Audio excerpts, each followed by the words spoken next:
Bien, buenos días. Es un gusto saludarles.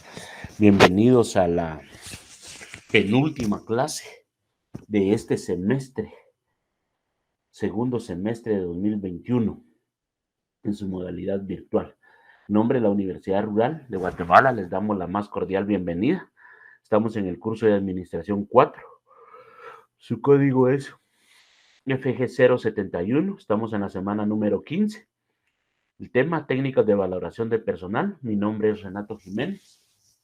Es un gusto estar sábado a sábado con ustedes. Vamos a entrar de lleno a la clase. ¿Cuál es el objetivo de la clase? Que el estudiante comprenda que la actividad productiva que presenta y reflejan las empresas en la actualidad, teniendo en cuenta los cambios que a nivel global se presentan en su entorno individual, establece que hay un cambio inevitable, lo que hace que las empresas continúen e incrementen su nivel de rentabilidad y productividad, teniendo con ello mejor aceptación en el mercado. Bien, ¿por qué leemos esto? Porque definitivamente todos estos elementos que están acá, no son posibles o no se pueden alcanzar si no es por el elemento humano como factor indispensable dentro de cualquier proceso productivo.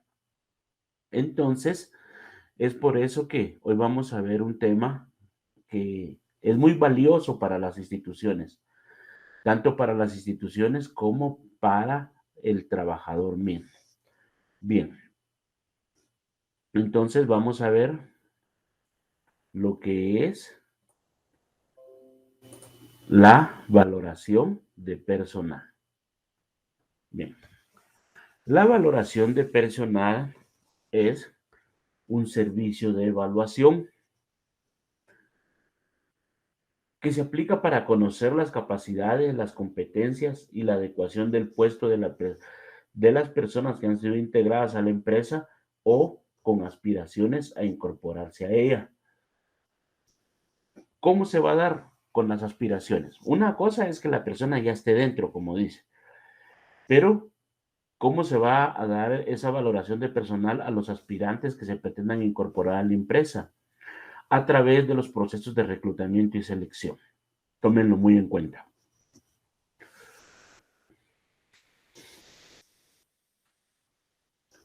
Porque lo que se pretende medir, ya lo vimos, es la adaptabilidad de la persona al puesto de trabajo. Ese encuadre que se va a dar de acuerdo a las características que se estén requiriendo para ocupar el puesto. Entonces, dentro de ese sentido, nosotros vamos a tener los objetivos y los rendimientos, o los objetivos y rendimiento. Entonces, en ese sentido, la valoración de personal viene a ser un instrumento que se utiliza para comprobar el grado de cumplimiento de los objetivos propuestos a nivel individual, así como valorar el rendimiento de cada colaborador dentro de la organización. Eso es muy importante. ¿Cómo vamos a través de la valoración de personal? Porque ya les dije en su momento, uno de los factores de motivación es querer ser mejor cada día. Entonces, para ser mejor cada día se tienen que plantear objetivos a nivel personal y esos van en función del desarrollo y crecimiento personal.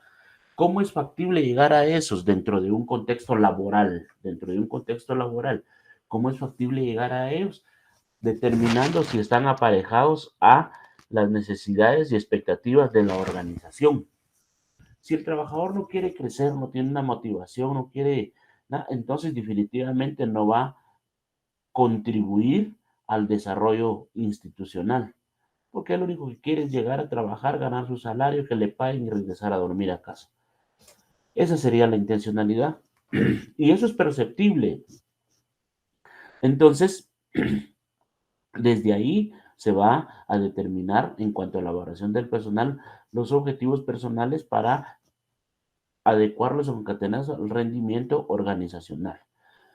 Entonces, dentro de ese sentido, también se tiene la finalidad de establecer estrategias para la solución de problemas, motivar a los trabajadores y fomentar su desarrollo personal dentro de la organización.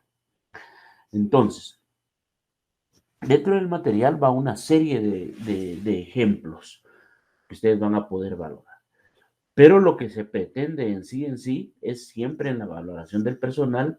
Recordemos que dentro de todo esto, enmarquémonos mentalmente. Son exámenes de una o de otra índole, evaluaciones, si ustedes quieren de manera genérica, que le vamos a aplicar al personal con diversas finalidades.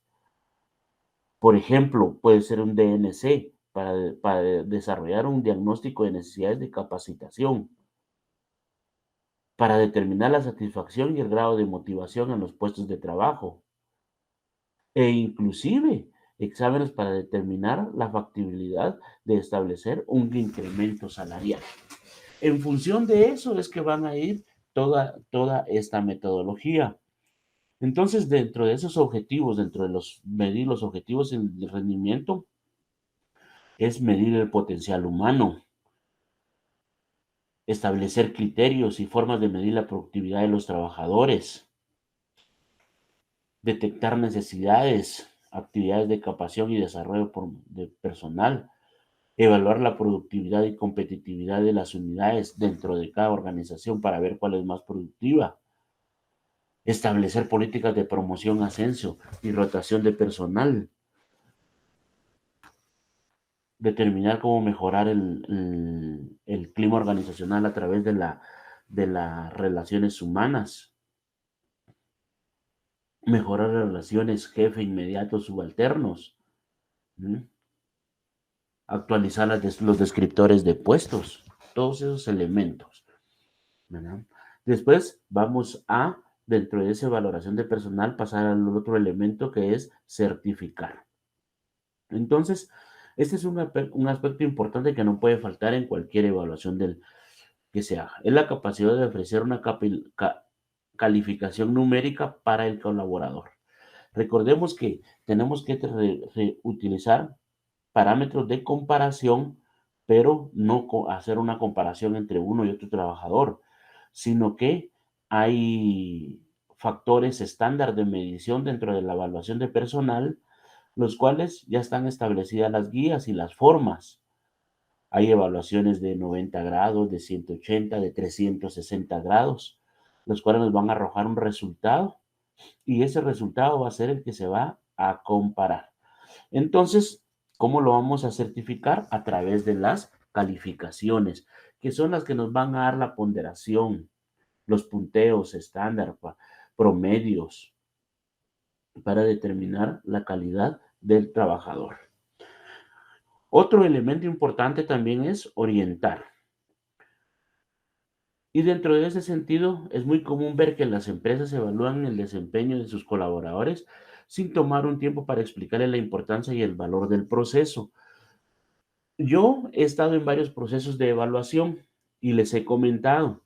Últimamente he estado en unos procesos de evaluación en el estado y ahí siempre hay una resistencia férrea, porque primero dicen, es que van a empezar a destituir. No, una evaluación, una valoración de personal jamás lleva intrínseco una destitución. Se puede dar como resultado del proceso, pero eso dependerá de el trabajador, pero nunca la intencionalidad es destituir. Si así fuera, mejor solo destituimos sin gastar, porque como les digo, estos procesos son onerosos, llevan tiempo, hay que dedicarles espacio, todo eso. Entonces, tiene un costo.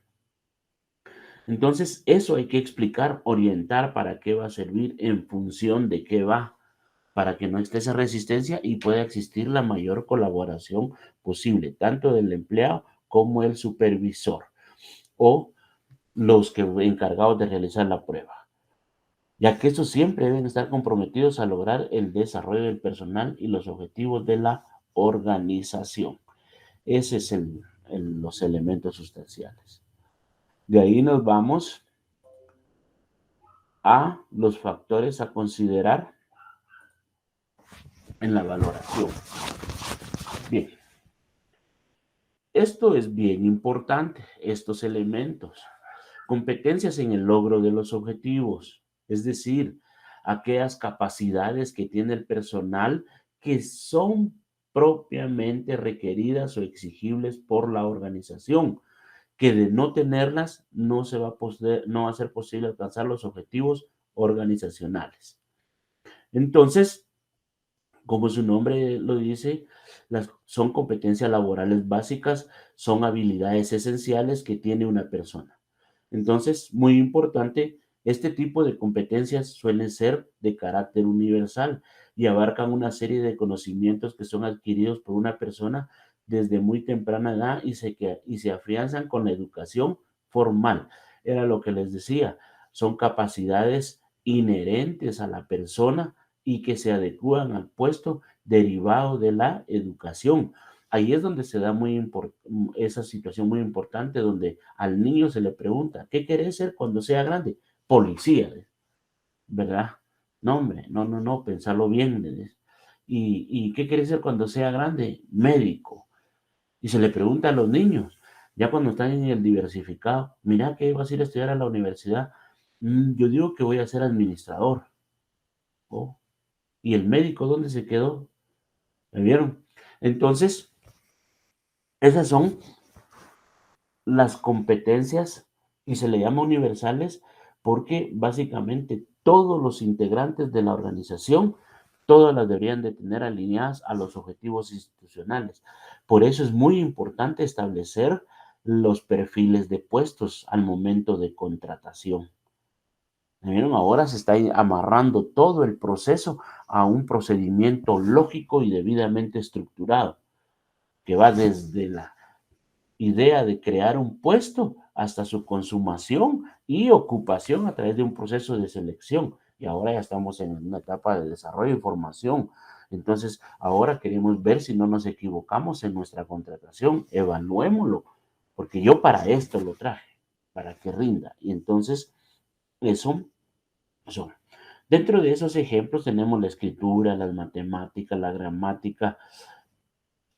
Estas se van a dividir en dos grupos, en competencias personales y competencias sociales.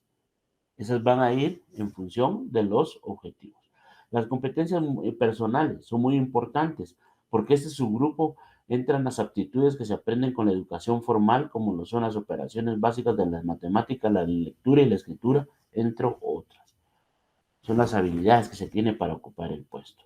Las competencias sociales. A este grupo pertenecen aquellas destrezas que se relacionan con la conducta básica y la interacción con el otro, como lo son los modales, la comunicación y la sana convivencia. Son los elementos que nos permiten interrelacionar de unas personas con otras. Las actitudes, el carácter, el comportamiento, esos elementos. Bien, de ahí competencias en cuanto a la eficiencia. Las competencias laborales genéricas o transversales, así se les llama a estas, son competencias profesionales que abarcan los aspectos generales del mundo corporativo. Es decir, para el logro de los objetivos, las habilidades y las capacidades académicas y personales.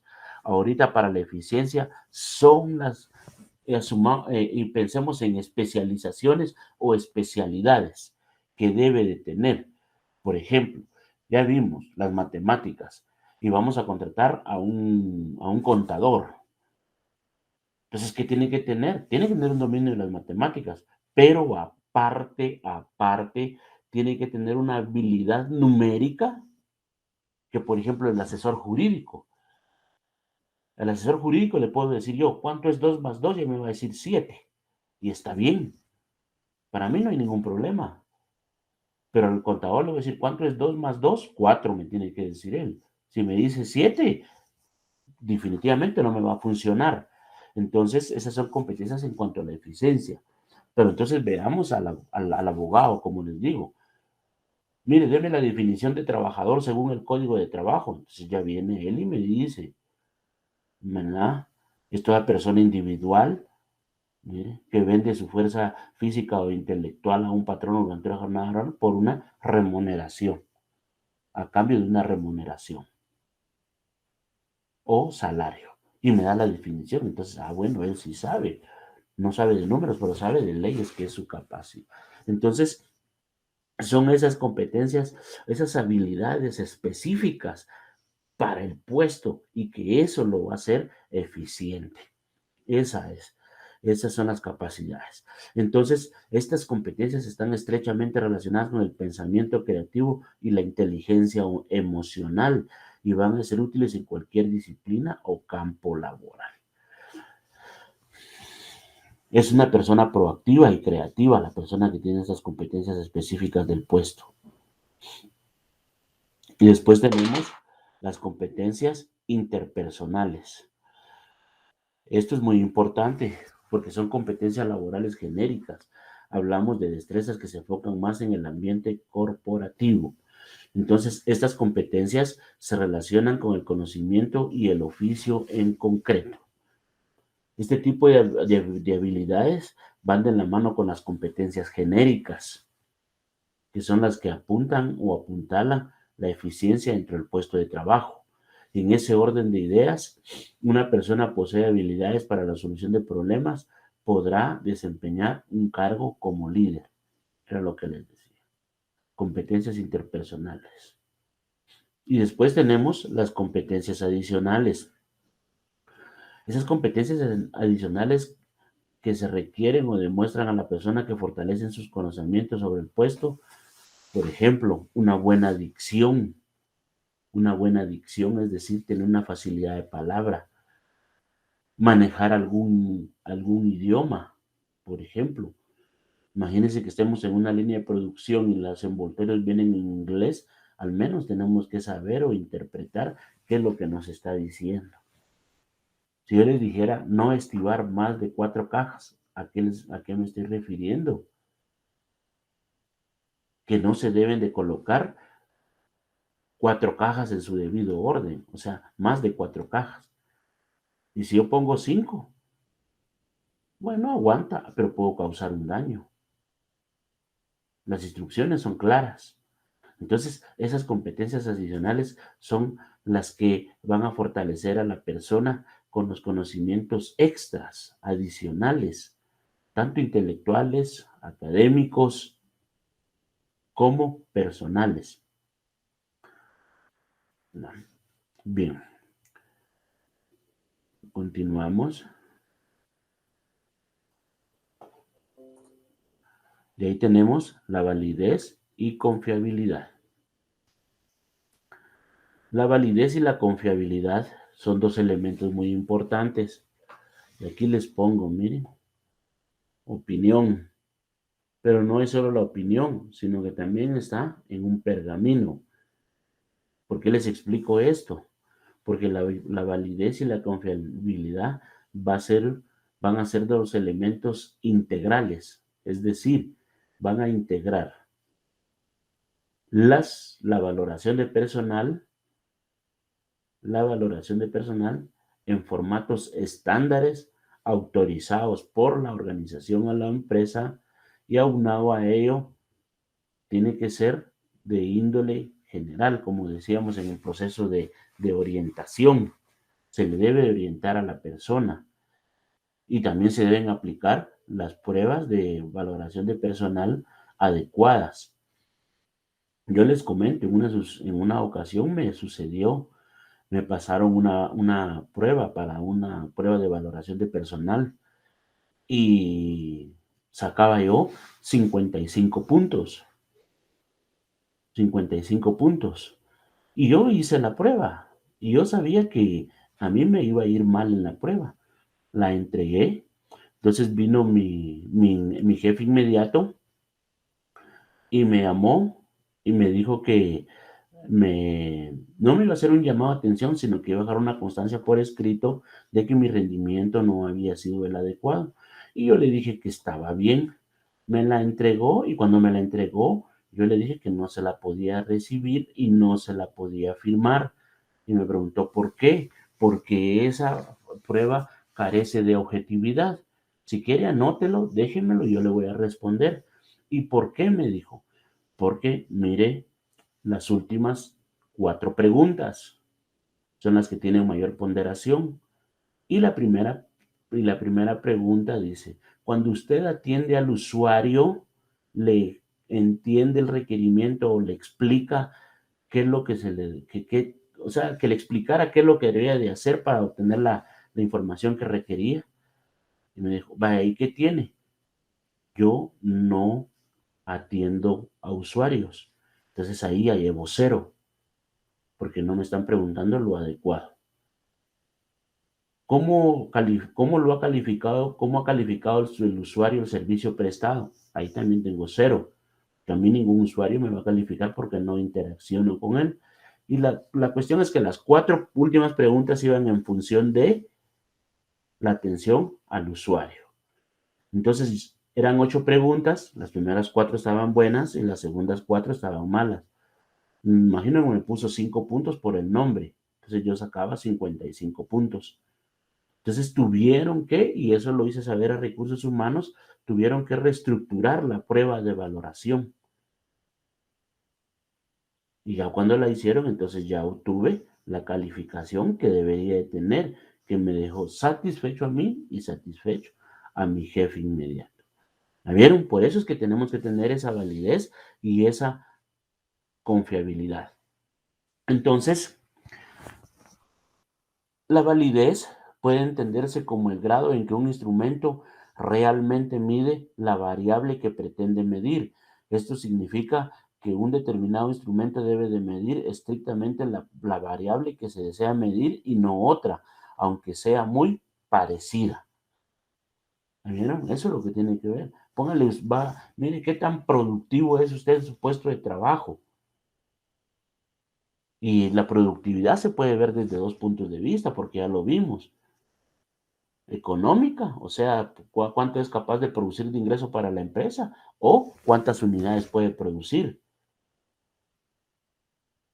Entonces sería mejor, de acuerdo al nivel de personal, mire, cuánto le genera a usted de ventas al mes a la empresa.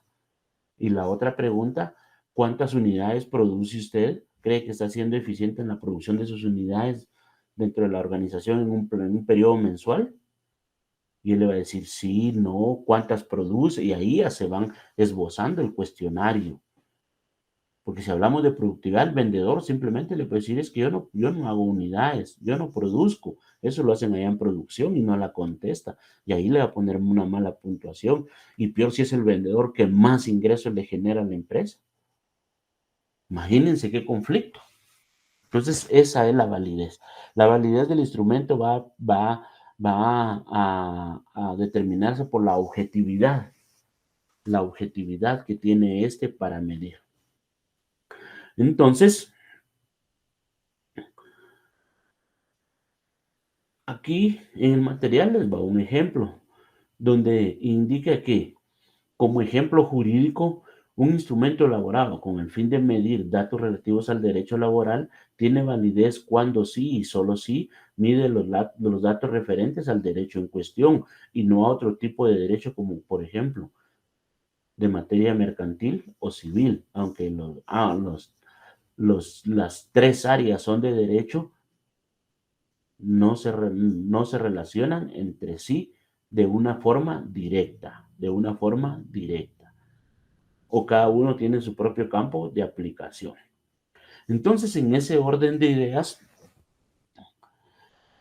se debe mencionar que la validez se puede determinar mediante 3 evidencias, las cuales son evidencias relacionadas al contenido, evidencias relacionadas con el criterio y evidencias relacionadas con el constructo, es decir, con el ordenamiento lógico integrado y concatenado de las preguntas. Con el criterio es el entendimiento que debe tener la prueba, por eso es que no debemos de ser, ahí es donde nosotros vemos la comunicación y el lenguaje que vimos en su momento, que no es lo mismo estar dialogando con una serie gerencial hacia arriba que una serie operativa. Tampoco, y yo les dije en su momento que tampoco vamos a hablar chabacanerías con los de abajo y formales, no, vamos a utilizar el lenguaje adecuado, el lenguaje técnico, pero en forma clara y sencilla, de tal manera que lo que nosotros pretendemos informar o comunicar llegue con sentido. Entonces, esa es la validez. Ahora la confiabilidad. En lo que respecta a la confiabilidad de un instrumento de medición de datos, la confiabilidad se da cuando un instrumento se aplica repetidas veces al mismo sujeto u objeto de investigación, por lo cual se deben obtener resultados iguales o parecidos dentro de un rango razonable, es decir, que no se perciban distorsiones que puedan imputarse a defectos que sean del instrumento mismo. Primero, el instrumento debe de ser medido. El instrumento debe de ser medido. En segundo lugar, este instrumento debe de pensarse en que debe tener una aplicación general. Y era lo que les decía. Tal vez la prueba que me trasladaron a mí, ellos la aprobaron y demostraron que era una aplicación general, pero ¿en qué áreas de trabajo? Esa sería la pregunta para entender la confiabilidad. ¿En qué áreas de trabajo? ¿Será que va a aplicar para toda la empresa? Posiblemente, dependiendo de las variables a evaluar. Pero como les digo, si van a evaluar atención al usuario, análisis de expedientes, definitivamente tienen que especificar el tipo de preguntas que vayan a utilizar. ¿Y saben cuándo un instrumento es confiable? Cuando las respuestas son similares o muy parecidas o tienden hacia un mismo fin. Ahí es cuando tiene confiabilidad, porque va a ser aprobado por las personas. Bueno, entonces derivado de eso, podemos inferir que cuando un instrumento ha sido utilizado previamente en otra investigación, se puede afirmar que el mismo cumple con el criterio de confiabilidad, puesto que ya ha sido utilizado. Entonces, la confiabilidad va a depender del uso. Y así ha sido, como les dijera, muchos instrumentos han sido probados. Yo he estado en métodos de diagnóstico y evaluación de diferentes circunstancias. E inclusive ahorita estoy en un proceso donde estoy utilizando formularios en Google Forms y realizamos una entrevista, una encuesta donde definitivamente desde la fase probatoria se desestimó el formulario porque las respuestas no era lo que esperábamos obtener. Entonces, desde ahí se invalidó, se rechazó, se redireccionó a lo que se pretendía, de tal manera que ya fue utilizado, ya fue respondido, ya tenemos todas las respuestas y aunque hay preguntas abiertas, porque también hay preguntas cerradas, las preguntas abiertas casi todas van en la misma dirección. Entonces, eso nos demuestra o nos hace denotar que sí tiene confiabilidad el formulario y va a tener validez porque se está midiendo y se está haciendo un análisis interpretativo de los resultados. Entonces sí tiene validez porque va a arrojar información cierta. Bien, entonces pasamos a la comunicación y utilización de los resultados. Esto es bien importante. Esto es bien importante. Porque recordemos, y puede suceder, un cansancio emocional de las personas puede minimizar el rendimiento. O pongan este ejemplo. Imagínense que nosotros estamos en el área de producción y está el departamento de ventas. Y nosotros venimos y empezamos a producir. Y viene ventas y empieza a vender. Entonces vienen en ventas y les dicen lo que hablábamos la semana anterior, ¿verdad? Esos bonos por rendimiento, compensaciones económicas por rendimiento. Entonces vienen y le dicen a los de venta, si logramos vender tantas unidades, les vamos a dar un bono adicional y les dan una cantidad. Y los vendedores como desquiciados a vender y venden y ganan. Pero ojo, ¿qué están vendiendo? Lo que yo estoy produciendo.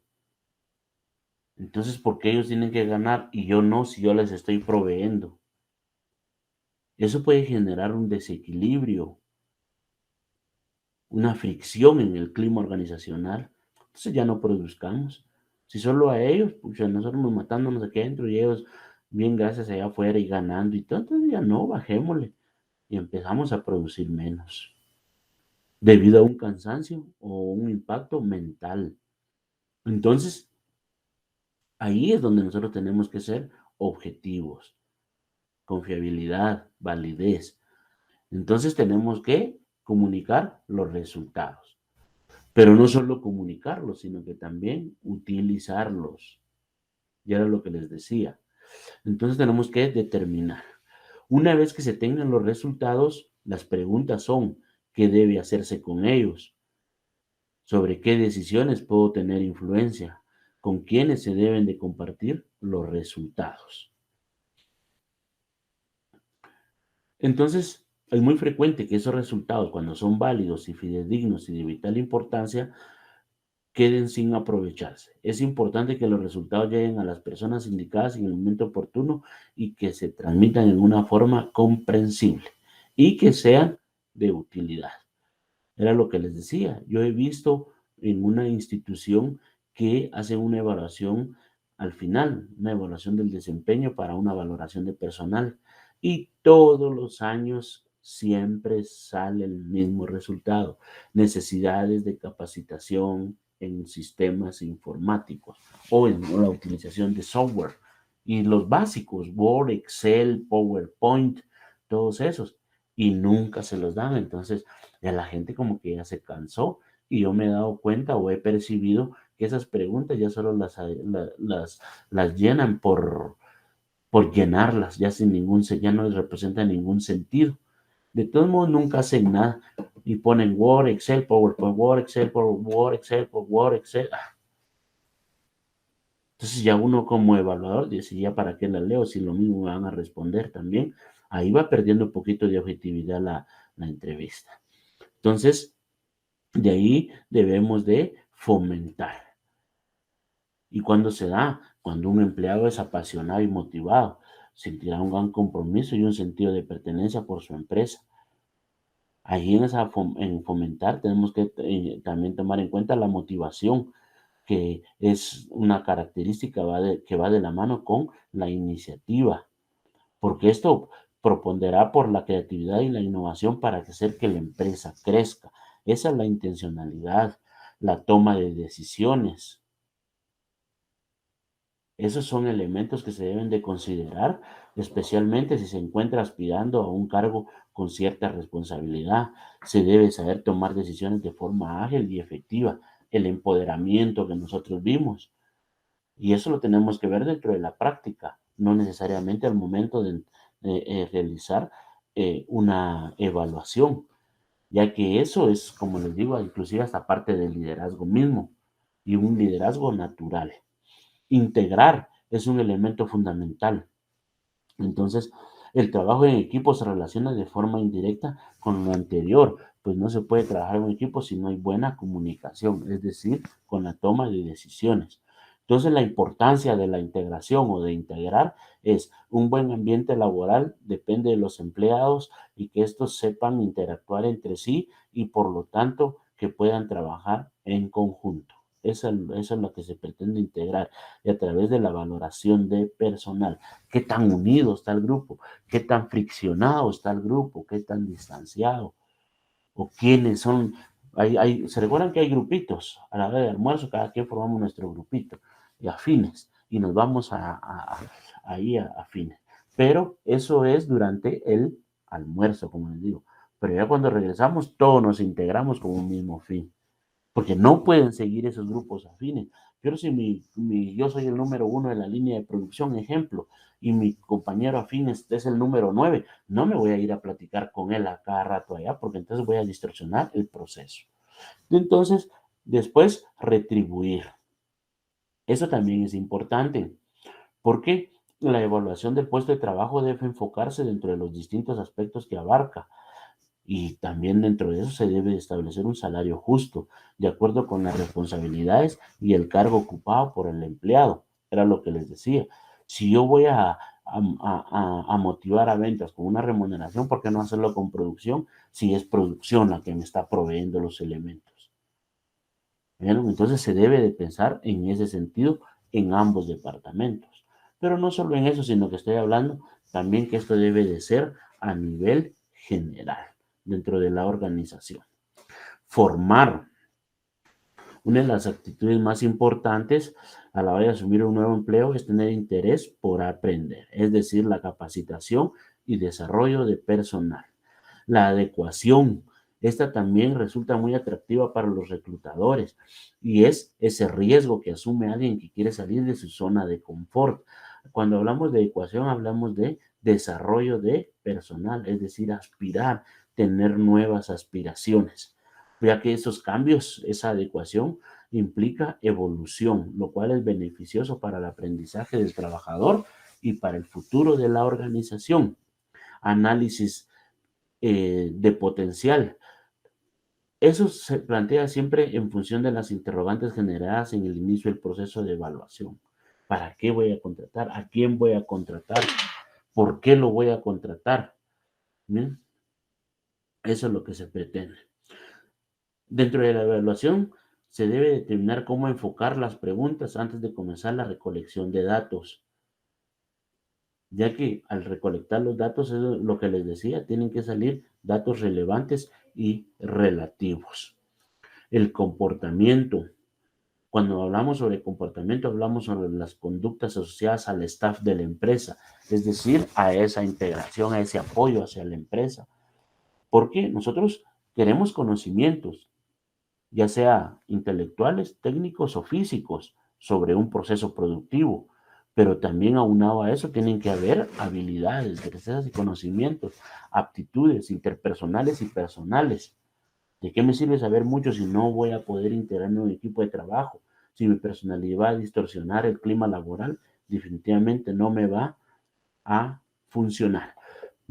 Después tenemos la valoración de personal por méritos y por resultados. Aquí miren, tienen una cajita para que no veamos a la persona. Eso es lo que se tiene. ¿Por qué? Porque la meritocracia es un término, está muy de moda en las instituciones públicas. Siempre ha sido muy de moda. Eso va. Entonces, los méritos, la valoración por méritos alcanzados por el candidato en el acceso a una vacante de empleos es una de las principales formas en que se selecciona personal, más que todo en la administración pública. En la administración privada es más práctico, porque ahí, como les digo, se da una... Usted solo dictamina el puesto que quiere, los requisitos, claro, con cierto grado de especialización. Viene a la persona y si se adecua al puesto, aplica. Y si usted quiere, lo contrata. Si usted quiere, no lo contrata.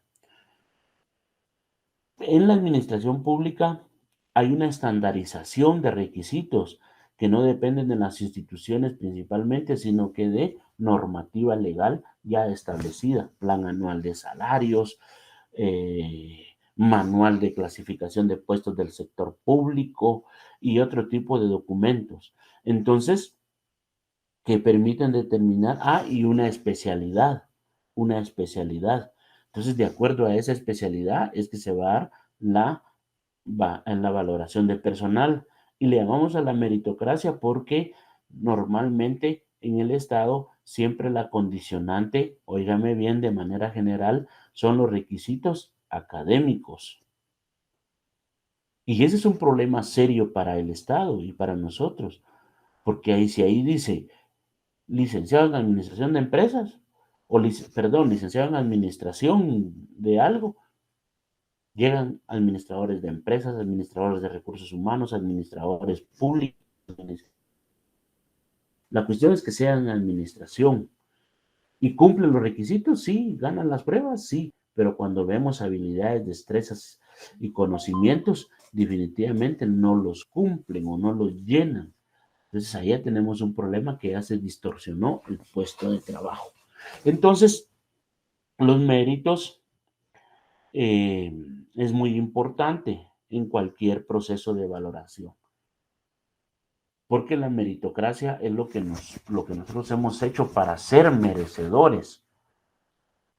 Y es lo que les decía, debemos de merecer, todo lo que nosotros hagamos debe de ser enfocado en función del desarrollo y el crecimiento, no solo personal, como vimos al inicio, sino que también a nivel organizacional. Si la empresa crece, si la empresa está bien, me podrá pagar más. Eso es una integración. Después vemos la valoración del personal por resultados. Y esas son mediciones sistemáticas, objetivas e integrales de la conducta profesional y el rendimiento de la persona en el logro de los resultados. Es decir, qué es lo que hacen las personas y qué es lo que logran. Y estos resultados, esto nos va a reflejar un mayor grado de problemas en cuanto a la integración de un empleado en la organización, porque ahí es donde nos vamos a determinar si realmente está siendo productivo. Identifica los tipos de insuficiencias y problemas de personal evaluado. Ahí es donde en esas evaluaciones de resultados nosotros podemos medir los grados de evolución y desarrollo y conocimientos específicos que le faltan a la persona, entonces debemos de fortalecerlos.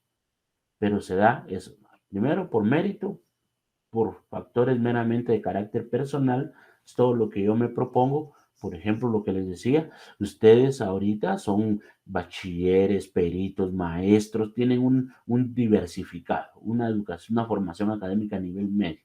Ya dentro de pronto van a estar a nivel profesional. Eso les va a dar una mayor apertura. Eso les va a dar una mayor apertura. Bien, entonces, evaluación efectiva del desempeño. Cuando nosotros hablamos de evaluación efectiva del desempeño, estas evaluaciones efectivas del desempeño son beneficiosas para los empleadores, ya que muestran de manera clara cómo está funcionando cada empleado dentro de la organización. Y ahí debemos de evaluar los requisitos que debe de cumplir de acuerdo a criterios técnicos la persona que está en el puesto. No importa que ya cumplió los requisitos en la evaluación, ahora son en el puesto. Entonces de ahí lo debemos de evaluar, miren, para implementar políticas salariales y compensaciones y establecer criterios estándares de producción. ¿Cuál es el objetivo? Se puede usar tanto para evaluar el desempeño de los empleos como para fomentar su desarrollo personal y laboral. Problemas de la implementación. Los problemas, era lo que les decía, se deriva de varios factores que van desde lo legal hasta procedimentales por desconocimiento o cultura organizacional. Era lo que les decía. Cuando vamos a implementar un sistema de evaluación del desempeño, debemos de informar, debemos de considerar, porque también debemos de ver si hay reglamento orgánico interno, pacto colectivo de condiciones de trabajo, porque si no podríamos estar violentando alguna norma preceptuada en esos cuerpos legales y entonces ahí podríamos tener consecuencias de índole jurídico. Entonces debemos de ver todo eso y desarrollar. Bien, entonces ahora vamos a pasar a lo que son las preguntas del día de hoy y las preguntas dicen lo siguiente. La pregunta 1, 15.1, pero solo vamos a llamar 1. Es un instrumento que se utiliza para comprobar el grado de cumplimiento de los objetivos propuestos a nivel individual, así como valorar el rendimiento de cada colaborador de la organización. Pregunta número 2. Este tipo de competencias suelen ser universales y abarcan una serie de conocimientos que son adquiridos por una persona desde muy temprana edad y que se afianzan con la educación formal. Pregunta 3. En este subgrupo entran las aptitudes que se aprenden con la educación formal, como lo son las operaciones básicas de las matemáticas, la lectura, la escritura, entre otros. La siguiente, estas competencias se relacionan con el conocimiento y el oficio concreto. Y la pregunta 5, un buen ambiente laboral depende de que los empleados sepan interactuar entre sí y por lo tanto que puedan trabajar en conjunto. Bien, mis estimados alumnos, yo pues cada vez me siento más nostálgico, más triste. Primero porque en mi labor docente a mí me hubiera gustado conocer a muchos de ustedes de manera personal, ver sus rostros, compartir, interactuar, pero como les digo, si un día me ven y, ala, ese fue Licky, háblenme, salúdenme, que para mí será un gusto, ya que ya casi vamos terminando el semestre y dejaré de estar compartiendo con ustedes. A mí me da tristeza, me pone nostálgico, siempre tal vez por, ya me está pegando la docencia ya de varios años. Jóvenes, que tengan un excelente día, es un gusto y un placer estar con ustedes sábado con sábado y los espero la próxima semana para nuestra última clase. Que Dios me los bendiga y que tengan un feliz día.